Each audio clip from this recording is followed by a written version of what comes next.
cost po ito ng flooding, no? Ito pong actual project na ito. Kasi nga, nagsara ng 3 lagusan ng tubig. Ang tanong natin dyan, bakit nyo ito ginawa? Ibig sabihin, ang pangako po ng Dolomite Project noon, kasama yun sa binanggit nila, it should prevent coastal flooding.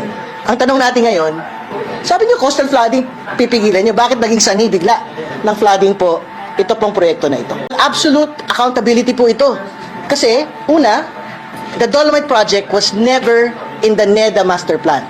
Ibig sabihin, sumulpot po ito parang kabuti dito po sa DNR line item budget for the 2020 budget. So, merong dapat magpanagot bakit nakasali po itong proyekto na ito. Ang tanong ho namin sa DNR noon, ang tanong namin sa DNR ngayon, yung po bang paglalatag ng Dolomite Beach dito po sa Manila Bay, meron ba yung ambag sa improvement ng water quality? Hindi ho ba yung improvement ng water quality ng Manila Bay, sewage treatment plant ho sana, nadagdag pa, at iba pang interventions, katulad ng mangroves, at iba pa, yung pong kailangan gawin, na sana hong pinagamitan ng 389 million na pera ng bayan po na ito.